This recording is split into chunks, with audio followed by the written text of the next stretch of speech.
Chegando com mais uma edição de final de semana do Nosso Esporte Mais. Vamos falar de Brasileirão, de Sul-Americana, de Libertadores, do esporte nas cidades, também dos clubes menores do futebol do Rio de Janeiro. Vem com a gente, está começando o Esporte Mais.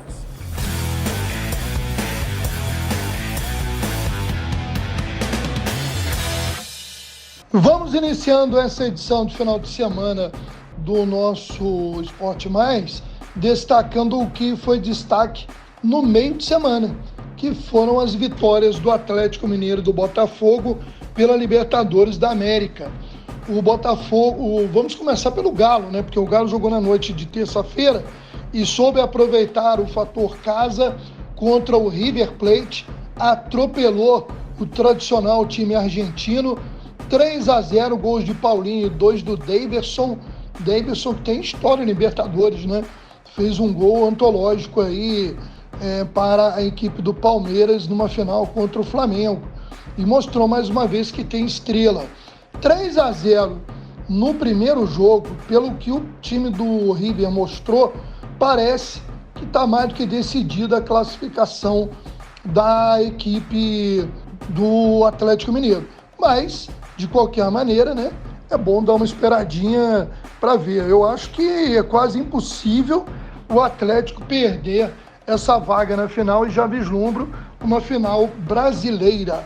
Agora, se é muito pouco provável que o Atlético perca a vaga na final, quase impossível, eu não gosto de usar a palavra impossível no futebol, mas acho sim possível que o Peñarol devolva o placar que o Botafogo aplicou na noite dessa quarta-feira no Engenhão. 5-0 para o Fogão, uma aula no segundo tempo. Realmente o time do Botafogo jogou demais, e aí o primeiro tempo deixou o torcedor preocupado, porque o time entrou muito na catimba dos uruguaios e teve também aí, né, toda a questão do nervosismo, e o Botafogo não foi muito bem na primeira etapa, mas veio para o segundo tempo jogando muito.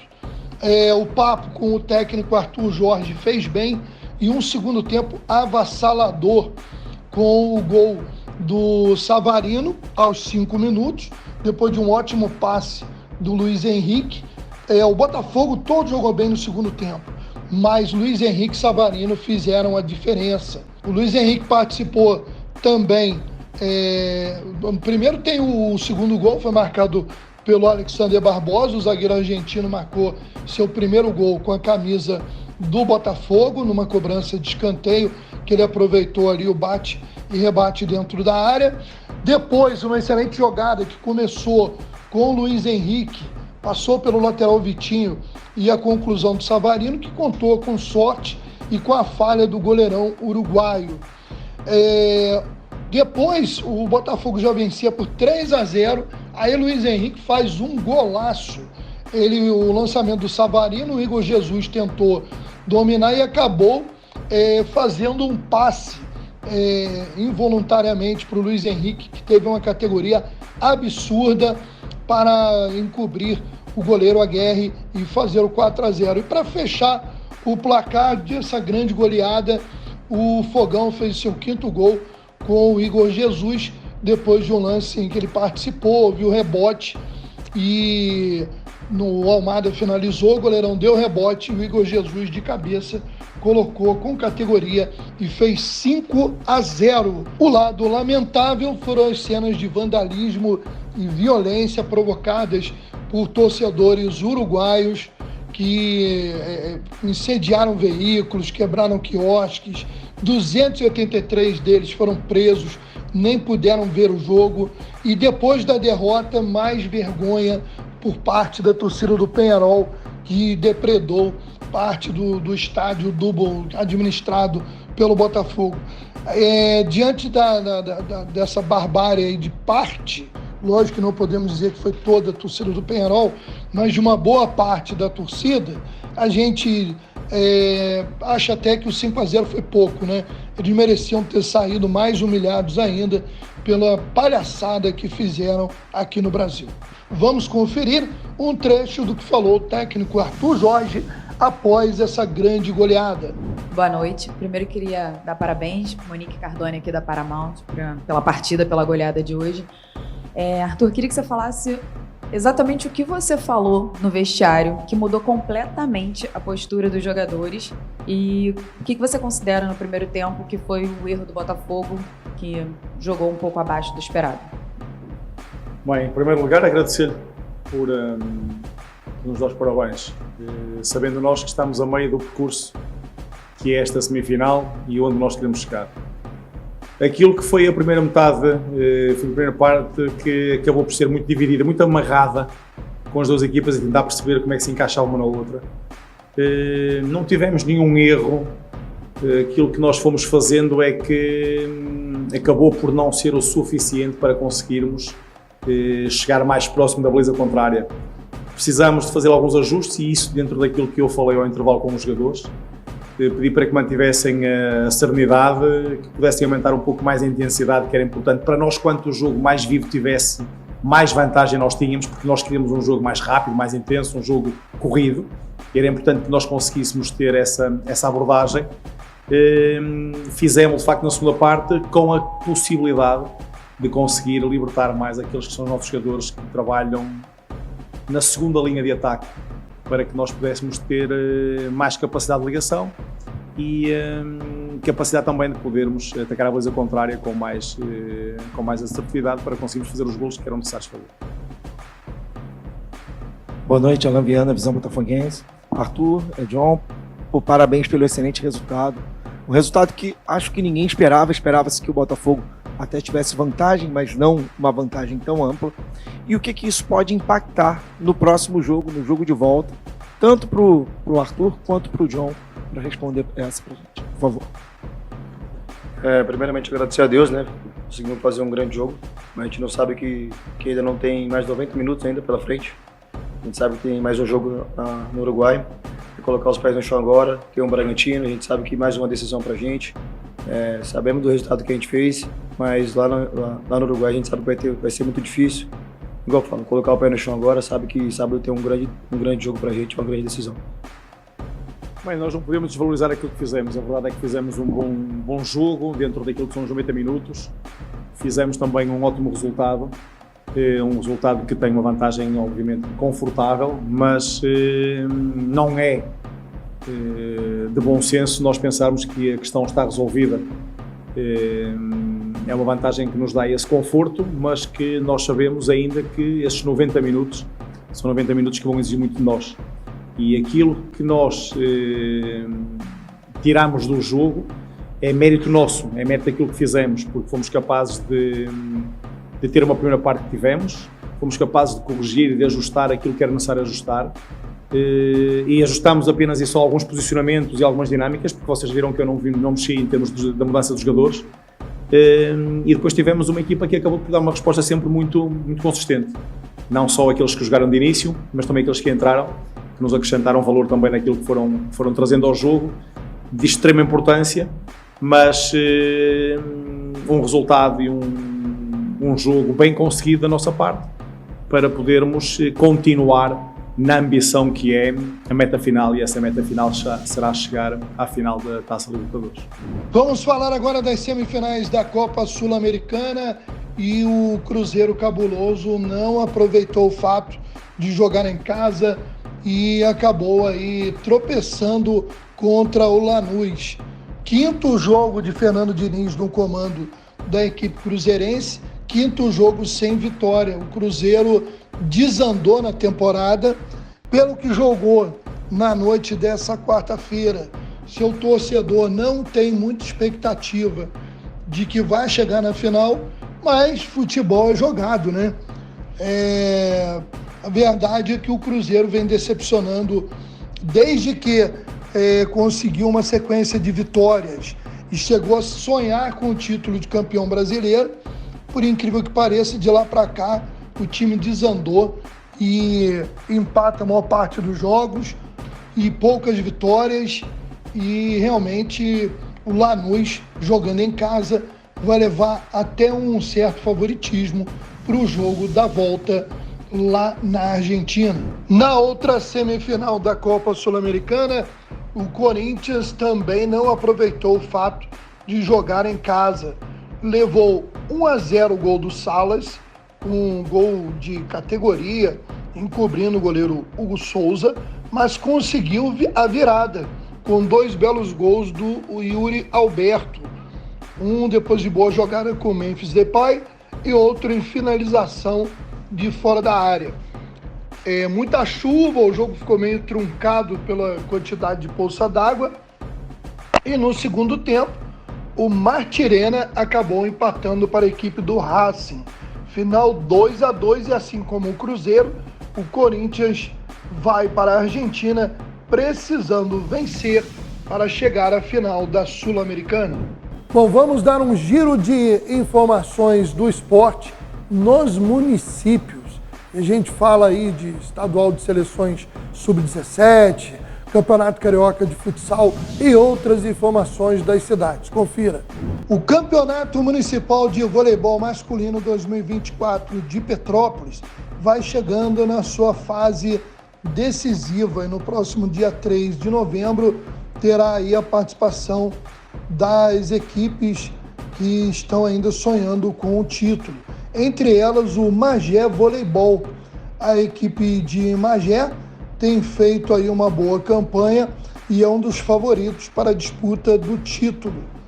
Vale lembrar que o adversário do Magé na semifinal será o Carangola Itaserra. Na outra semifinal, o time Lajinha Terevôlei estará enfrentando a Prefeitura Municipal de Três Rios. Os jogos acontecem no dia 3 de novembro, um domingo, no Esporte Clube Magnólia, em Petrópolis, às 13 horas. E a cidade de Teresópolis está sediando o Campeonato Brasileiro Sênior 2024 de hóquei sobre patins. Os jogos acontecem na quadra da Casa de Portugal até o sábado, dia 26. Na categoria sênior masculino, as equipes estão divididas em 2 grupos. No grupo A, o tradicional Sertãozinho, a Casa de Portugal de Teresópolis, o Esporte Clube Recife e a Casa de Portugal de Petrópolis. No grupo B, o Clube Português do Recife, o Clube Internacional de Regatas de Santos, em São Paulo, o Teresópolis Hóquei Clube e o Mogiana Hóquei Clube do interior de São Paulo. No grupo sênior feminino, apenas um grupo, todas as equipes participando. A Casa de Portugal de Petrópolis com as equipes A e B, a Casa de Portugal de Teresópolis, o Clube Português do Recife e o Mogiana Hóquei Clube. Durante o sábado, dia 26, acontecerão os jogos decisivos e disputa de terceiro e quarto lugar, e também as 2 finalíssimas do feminino e do masculino. Os jogos começarão às 9 da manhã, pararão aí na hora do almoço, retomam às 16 horas até o encerramento da competição. E nós vemos aí a imagem da seleção sub-17 de Guapimirim, que está no grupo F das quartas de final do Campeonato Estadual de Seleções Municipais. A equipe de Guapimirim enfrenta a Macaé. O primeiro jogo sábado, dia 26, fora de casa, e dia 2 de novembro, o jogo de volta em Parada Modelo. Os demais confrontos das quartas de final são Campos e Volta Redonda, Queimados e Porciúncula e Mangaratiba contra o Greminho, que representa a capital do estado. Na edição anterior do Esporte Mais, nós destacamos o brilho de atletas da cidade de Magé em competições de artes marciais. E ficou faltando destacar a equipe de jiu-jitsu no Campeonato Rei do Rio, ocorrido na Arena da Juventude, em Deodoro, na capital do estado. O atleta Vinícius Coelho, mais experiente dos competidores e detentor de títulos nacionais e internacionais, morador de Flecheiras, no 1º Distrito, ficou em terceiro lugar na categoria Master 4 peso médio. Vitória Viegas e Maritza Melo brilharam, as duas bem de Piabetá. A Vitória foi primeira colocada no Infantil 3 pesadíssimo e a Maritza Melo foi primeiro lugar na categoria pena. O Leonardo Azevedo foi o primeiro colocado na categoria até 73 quilos sem kimono e também em terceiro lugar entre os atletas até 76 quilos com kimono. A Letícia Lamônica foi a primeiro lugar meio pesado faixa roxa e segundo lugar meio pesada sem kimono nas faixas roxa, marrom e preta. Também destaque para Nicolas Soares, que levou o ouro no peso pluma. Segundo lugar na categoria pena para Rafaela Ventura. Evelyn Vitória, terceira colocada no Infanto Juvenil 2, categoria pena. E Jorge Reis, segundo colocado no peso pluma com atletas até 64 quilos e terceiro lugar no absoluto para todos os pesos. Domingo de amistoso de futsal feminino em Guapimirim, no ginásio municipal, a partir das 9 horas da manhã. Primeiro confronto, categoria sub-12 para Guapimirim, e lá vem elas. E na sequência, o Páqua também enfrentando a equipe do Lá Vem Elas na categoria sub-15. Bom, vamos rever aí como anda o Campeonato Brasileiro. Em jogo adiado pela 17ª rodada do Campeonato Brasileiro, o Fluminense venceu o Atlético Paranaense no Maracanã na noite da terça-feira, dia 22. O atacante argentino Germancano fez o único gol da partida e quebrou um jejum de 19 partidas sem balançar as redes, ou cerca de 5 meses, contando ainda as partidas que ele ficou de fora por lesão. Com o resultado, o Fluminense chega na rodada de final de semana fora do Z4, pulou para o 11º lugar com 36 pontos e empurrou ainda mais o Atlético Paranaense para o Z4. O Furacão está na 18ª posição com 31 pontos. Após a vitória, o técnico Mano Menezes concedeu entrevista coletiva e falou da dificuldade inicial na partida com o Atlético Paranaense muito fechado. Confira. As dificuldades passam por tudo. Primeiro, um pouquinho de ansiedade. O torcedor ajudou um pouco essa ansiedade a aumentar, porque queria que a gente acelerasse. Não dá para acelerar o jogo quando uma equipe está postada com os 11 jogadores atrás da linha da bola esperando. Com uma linha de 5 atrás na última linha, sem espaço para você infiltrar. A gente tentou, às vezes fez certo, às vezes não fez tão certo. Então, imaginávamos que teríamos que achar outras soluções. Nos preparamos também para isso.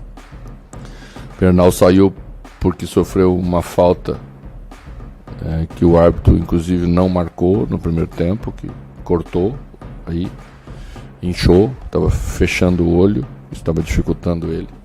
Quase que fizemos ela já no intervalo. Mas aí voltamos, começamos a trabalhar um pouquinho melhor as bolas de lado, mas conseguimos fazer o lado, mas não conseguimos preencher a área com mais gente para igualar os 3 zagueiros deles lá dentro, né? Então sempre tinha um zagueiro que tirava a bola e a gente precisou melhorar e encontrar outros caminhos. Primeiro, quando saiu o Bernal, nós colocamos Keno na extrema e puxamos Lima para dentro. E depois esse jogador nosso estava sobrando para armar o jogo, né? Eu não precisava dele para defender. E Marcelo pôde dar essa contribuição que ele tem de sobra, que tem talento, que enxerga jogo como o Ganso enxerga, né? E uma bola mais qualificada fez com que a gente chegasse ao nosso gol. Já tínhamos feito um antes, estava um pouquinho em impedimento. Acho que a gente teve muito mérito e o mérito se deu a diversos fatores. Primeiro, trabalhar bem para ter condição de jogar 90 minutos com esse nível de exigência. Segundo, para não ser afoito, porque se tivéssemos sido afoito e nos organizássemos com a equipe, teríamos perdido o jogo no contra-ataque. E terceiro, a persistência, acreditar naquilo que a gente está fazendo, Acho que eles estão de parabéns. A gente faz aí, tinha uma série de 4 jogos, nós tínhamos feito aí uma previsão. E hoje a gente fecha o terceiro jogo com 100% dos 3. E isso é muito mérito, é muita maturidade, já que falamos nessa questão de maturidade lá atrás, num outro jogo. E a gente está melhorando também em tudo. Em outro jogo atrasado e disputado essa semana, o Vasco venceu o Cuiabá por 1-0, gol do Hugo Moura.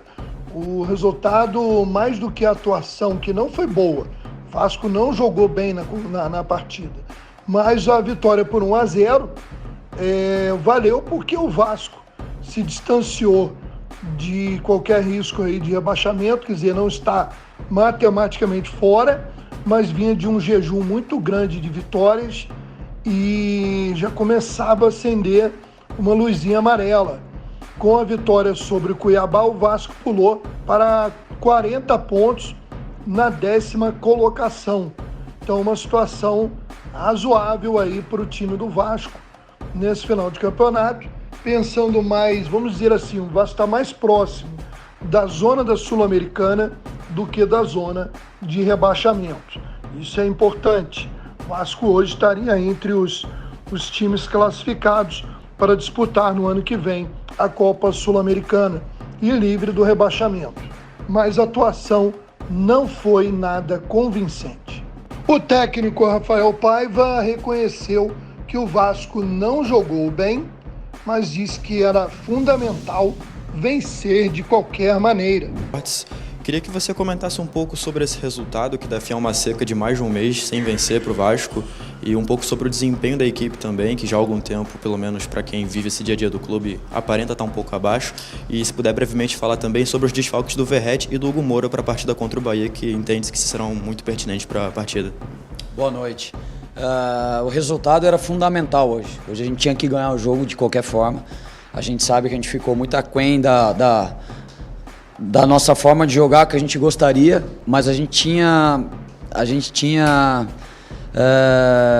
quase certeza que ia ser um jogo muito difícil emocionalmente, né? A gente vem de um peso ali do jogo do Atlético, no final ter tomado aquele gol que a gente segura um pouco mais, pelo menos nos pênaltis a gente poderia levar com alguma chance que a gente criou, que poderia ter ganho o jogo até melhor, mas a classificação não veio para a final, então a gente está carregando.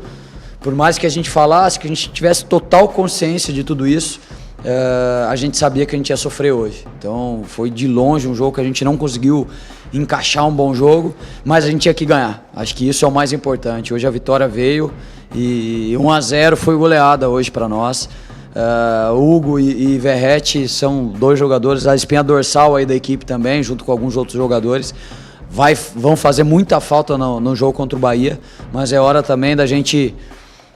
mais uma vez oportunizar outros jogadores, mostrarem a qualidade que tem, trabalham muito para isso. Agora a gente chegou antes do jogo com 9 finais, agora temos 8 finais aí pela frente, que a gente precisa dar o nosso melhor, independente de quem entre para jogar. Em virtude das eleições de segundo turno em várias cidades do país, inclusive capitais, os jogos do Campeonato Brasileiro nesse final de semana, pela 31ª rodada, serão todos no sábado. Vamos lá então. A rodada começa às 4h30 da tarde, Grêmio e Atlético Goianiense na Arena do Grêmio. No Barradão tem Vitória e Fluminense. No Maracanã, Flamengo e Juventude. No Allianz Parque, jogo importante. O vice-líder e o terceiro colocado se enfrentam, Palmeiras e Fortaleza. Já na parte das 6h30 da noite, tem Atlético Paranaense no desespero contra um apagado Cruzeiro que faz um péssimo segundo turno. Às 19 horas, o Atlético Mineiro recebe o Internacional na Arena MRV. No mesmo horário, o líder Botafogo vai a Bragança Paulista enfrentar o RB Bragantino. A rodada será complementada no sábado, às 9 da noite, com o Criciúma recebendo o São Paulo. E na segunda-feira, 2 jogos, Cuiabá contra o Corinthians e o Vasco da Gama contra o Bahia. Momento de destacarmos o esporte, ou melhor, o futebol dos clubes menores do Rio de Janeiro. Tem Série A2 e Série C do estadual e tem as Série C e D do Brasileirão. Vamos aí um giro de informações. E vamos trazer aí resultados da rodada de número 6 da Série B2, a 4ª divisão do futebol do Rio de Janeiro, com destaque para o primeiro triunfo do Mageense na competição. A equipe verde e branca venceu o Zinza por 1-0, jogando em Los Lários, lá em Xerém. O local recebeu também a partida em que o Niteroense venceu o Rio São Paulo por 2-0 e assumiu a liderança. O Bom Sucesso venceu o Carapebus por 2-0. Teve ainda o jogo entre Barra Mansa e Campo Grande, interrompido aos 27 minutos do primeiro tempo, em virtude de forte chuva no sul fluminense. A rodada seria concretizada ainda com Rio de Janeiro versus Uni Souza, 7 de abril e Serra Macaense. E no domingo à tarde, o complemento da partida Barra Mansa e Campo Grande. O estádio de Xerém recebeu também essa semana o jogo Pérolas Negras e Nova Cidade pela Série B1, que é a 3ª divisão do futebol do Rio de Janeiro. E o Pérolas Negras venceu pelo placar de 3-1. Vale lembrar, né, que nessa 3ª divisão, que está sendo disputada agora, o primeiro turno, que é a Taça Corcovado, já está aí na sua 6ª rodada também, que vai ser disputada no final de semana, e reúne algumas equipes tradicionais do futebol do Rio de Janeiro.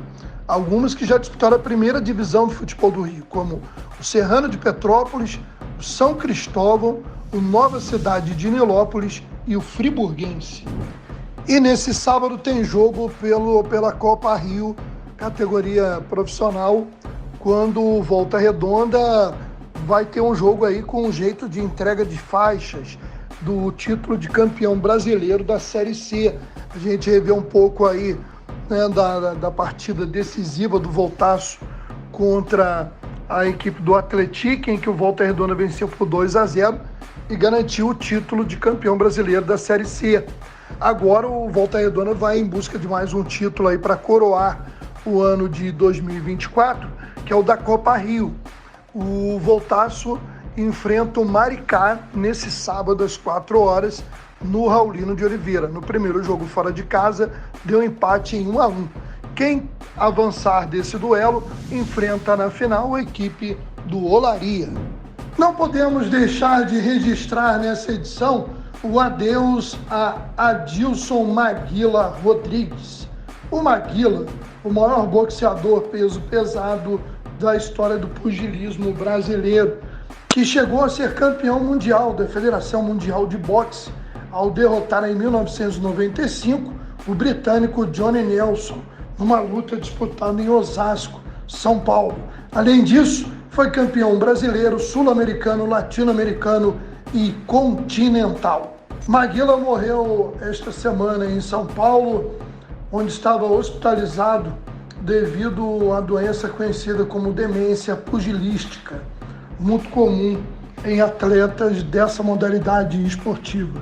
Além de ser uma figura que conquistou os brasileiros com os seus desempenhos nos rings, Maguila também foi uma figura folclórica que conseguiu, com muito carisma e muitas vezes muita simplicidade, conquistar os brasileiros também fora do esporte.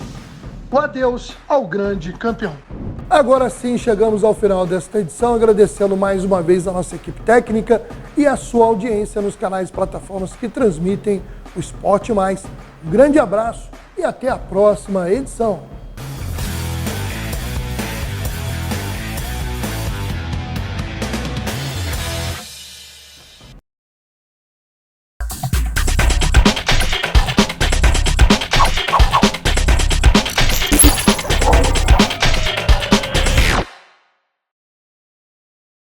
Para você, lata.